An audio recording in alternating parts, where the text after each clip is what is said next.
अभी तो कमेटी रचा है, इतना घबराने का क्या जरूरत है। अभी तो कमेटी रचाया गया है। कमेटी रचाने के बाद इसका कमेटी का रिपोर्ट आएगा। कमेटी का रिपोर्ट पब्लिक डोमेन में चर्चा होगा।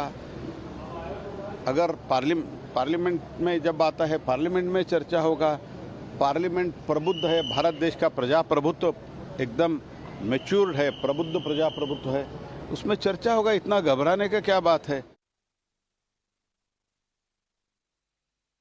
और इसी मुद्दे पर आपको बता दें, हमारे तमाम जो सहयोगी हैं, जिन राज्यों में चुनाव होने वाले, वो सहयोगी भी इस वक्त हमारे साथ जुड़ गए हैं। गोविंद हमारे साथ जुड़ रहे हैं, सौमित हमारे साथ जुड़ रहे हैं, और आपको बता दें कि समरेंद्र हमारे सहयोगी हमारे साथ इस वक्त जुड़ गए हैं। सबसे पहले गोविंद, आपसे जानना चाहेंगे कि क्या लग रहा है, हालांकि बीजेपी शासित प्रदेश है, विपक्ष इसके खिलाफ आवाज उठा रहा है, जो वन नेशन वन इलेक्शन की बात हो रही है, कितना हितकारी होगा एक राज्य के चुनाव में भी है?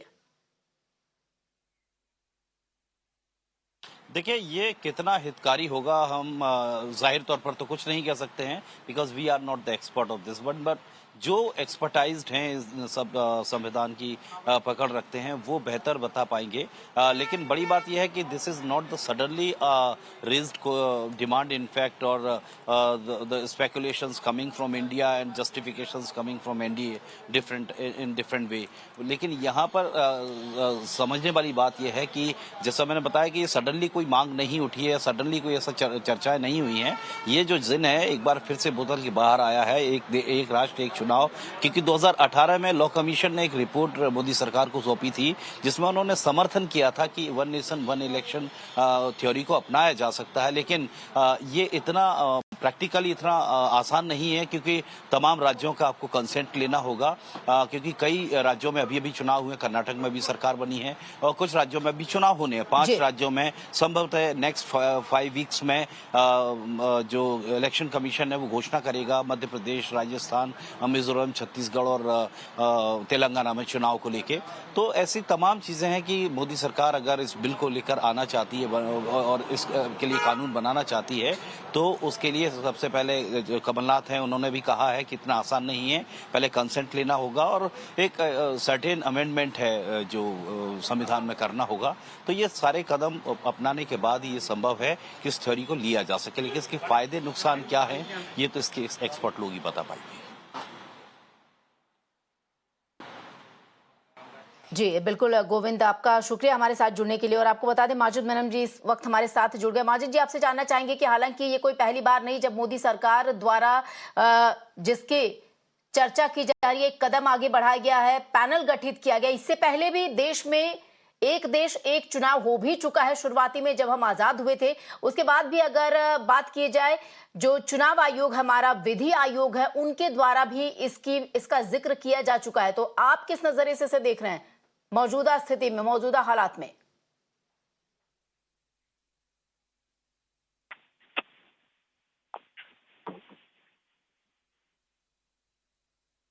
Hello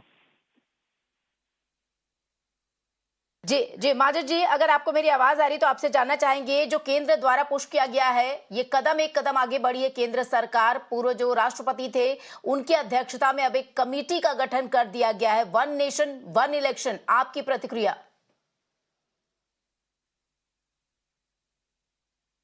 hello yes, you see, India is geographically a huge country.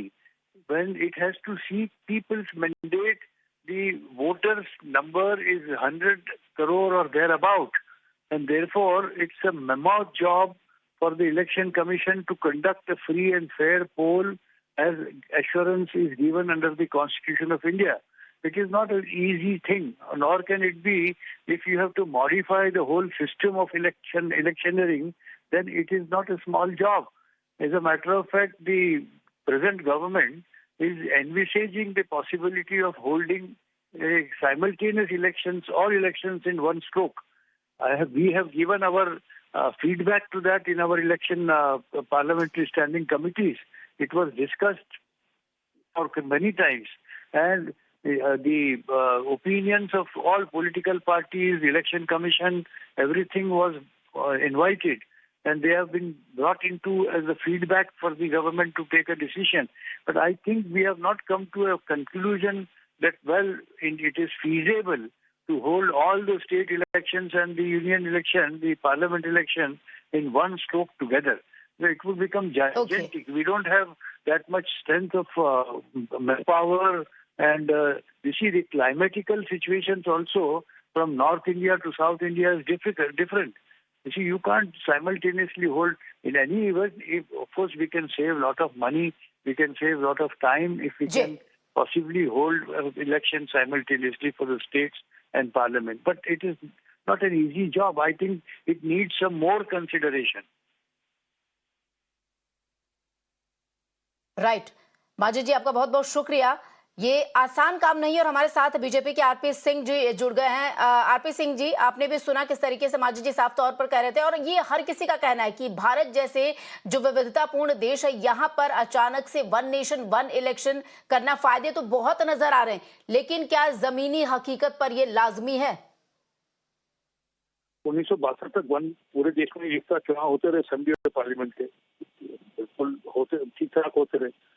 अब क्योंकि चुनाव के प्रोसेसेस ऐसे हो गए कि हर 6 महीने में चुनाव है, उसके चलते हुए जो पूरा का पूरा प्रोसेस है डेवलपमेंट का, जो इंफ्रास्ट्रक्चर बिल्डिंग का, या बाकी जो काम सरकार करती है, उसमें व्यवधान उठता है, उसमें रुकावट उठती है। तो उसको कैसे कवर करें, उसको कैसे चिंता करें कि कुछ 2-3-4 साल लगातार काम होता रहे, रुके रहे, इसके लिए जरूरी है। अच्छा, अभी तो कमेटी बनी है, कमेटी के आगे अपने सुझाव दे सकते हैं, वो अपनी बात कर सकते हैं। इसलिए कमेटी बनाएगी ताकि राय ले सकते, सबकी राय ली जाए।